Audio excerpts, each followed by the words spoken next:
Amy here with Years of Years, and Brad hanging out with us today, and it's this day in Disney for September 30th. And to start off, we are going to talk about the birth of Bill Walsh. And you may have never heard of Bill Walsh. I'm sure a lot of Disney history fans know who he is, but he's not like, you know, someone that we've often heard of, like big names out there, right?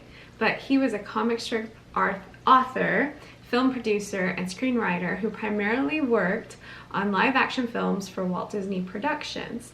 So he was born in 1913 on this day, and in 1970, after many, many years of work, Variety listed him as the second most successful film producer of all time in terms of money-earning movies. Whoa. Even though he was a guy no one's ever heard of. So amazing. That's why I mentioned that. I think that's really amazing. Yeah. And we don't often think of you know, people we haven't heard of that are highly, highly successful, like Bill Walsh. So I thought that was really cool. Interesting. Yeah, you always think that like you have to become a top paying like job or a top paying position or a title to like achieve like success monetarily, but obviously consistency and a large body of work and being involved with a large amount of IP. Not just the body of work, but also the movies that he wrote and produced were so successful. Yes. Yeah. So he joined the Disney Company in 1943 as a press agent. And then he began writing a Mickey Mouse comic strip, which he did throughout his time with Disney. And they released a couple of volumes of that recently. Yeah. Hardcover. Awesome.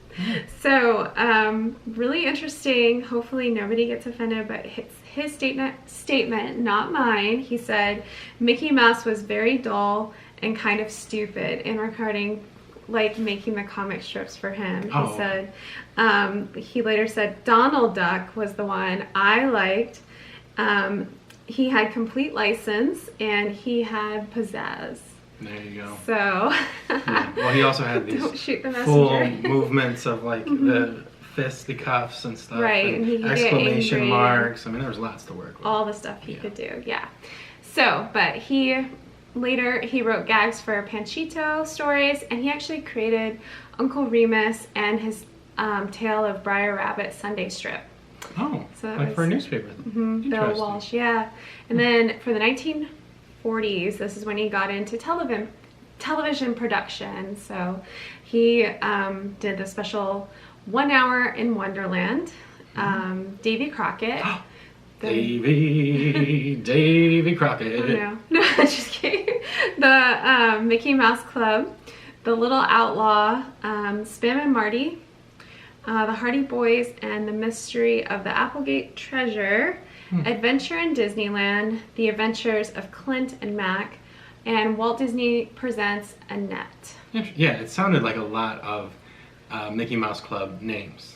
Like once you got past the Hardy Boys, or right before it, this Spin and Marty, and well, the Hardy Boys. Yeah, I don't know if the Hardy Boys was Mickey Mouse Club, but whatever. So in 1959 features he wrote and produced. So this is when he moved into feature films. So he did The Shaggy Dog, Toby Tyler, The Absent-Minded Professor, Bon Voyage, Son of Flubber. That's him. The Misadventures of Merlin Jones. Oh my goodness. Yes. And then the big one, Mary Poppins. Oh my.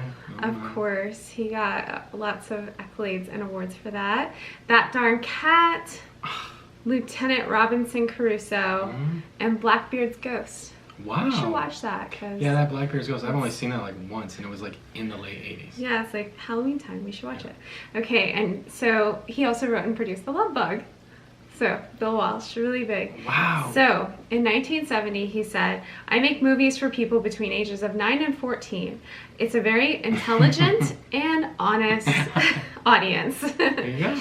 Also, I don't make personal statements. I make movies hoping they'll make money. So, I'll be able to make more movies. He said, "I'm a schlock hack and I glory in it." There you go. So he said, "My folks had a tent show, and if you tried to make personal statements to the audience in Kentucky and Tennessee, they'd burn your tent down." So that's one way to learn. Well, he had a lot of success with early cancel culture. With that motto. So he later, towards the end in the 70s, 71, he produced wrote and produced Scandalous John, the Bedknobs and Broomsticks. Oh. You love that. We all love that. We can watch that too. That's technically a Halloween time movie. Yes, a true witch. Really need to put these movies on, right? It's time. The World's Greatest Athlete in 73, and Herbie Rides Again in 74. Then in 1975, he wrote and produced One of Our Dinosaurs is Missing. Not familiar with that one. Right. And then in 75, he did pass away from a heart attack. Oh, wow. But an incredible career. Awesome. Bill Walsh. I hope we'll talk about him again sometime. Maybe so. Yeah, he's definitely done so much for the Disney Studios. Very interesting. Very awesome. So next up on this day in 2003, something Brad really loves at the parks and tries to get every time like we have company, you're like, okay, we gotta do this. This because is my it favorite. Works. It's awesome. It is awesome. Mickey's PhilharMagic debuted on this day. It's awesome. 2003. Yeah, I'll never stop like raving about the 3D and the way that the stage presents itself a little bit at a time, and then you're totally surrounded by Simba when he comes on stage with that full film being revealed, and I mean just fantastic Peter Pan moments. Donald Duck, you know, who he praised in the comic strips, really the lead of Mickey's show, and just a gag every minute. 3D, 4D effects, water in the face, just explosions behind you. It's perfect. And then you walk out into the gift shop and they have the trumpet and Donald up on the ceiling, so you kind of have an exit queue experience there. And hopefully you guys have checked that out. And and sometimes people avoid gift shops. Yeah, so but that's pretty cool in there. It's a good one. So yeah, it was a 4D animation attraction at Magic Kingdom in Florida, and it opened to guests with Mickey being the title character, but really Donald steals the show with this one for sure. It's his show. He earns it. Yeah, it replaces Legend of the Lion King. We haven't covered that yet. We will eventually when it comes up, but yeah, that one hadn't been running for too very long. So Walt Disney Imagineering actually collaborated, this is very unique, with Walt Disney Animation Studios.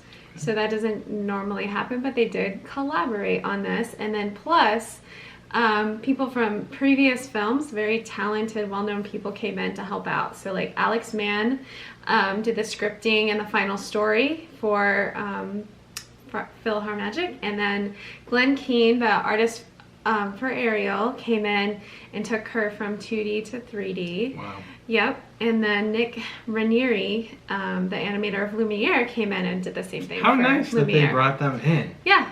Very so that's nice. why it's such authentic. Good quality. Yeah. Authentic, and these are great. So Clarence Nash, actually they used archival recordings of him as Donald. Oh, nice. So you'll know Clarence got that Donald. Wow, That's who his knew thing. that so much effort went into this? Right. Well, Tony as Anselmo, sorry, he only, he's the current voice of Donald Duck. He only recorded 5 lines for this. They had so much archival they were able to use. So nice. Really, really cool. We love PhilharMagic, and it's it's our favorite. Well, and I just want to mention that they used the technology of the meet and greet with McQueen, Lightning McQueen, and did this out in Disneyland in what, like 2018, I think they launched that, a version out there. So they exported it of PhilharMagic, so that's really cool. It is really cool. Yeah, it's something we love to cool off in as well.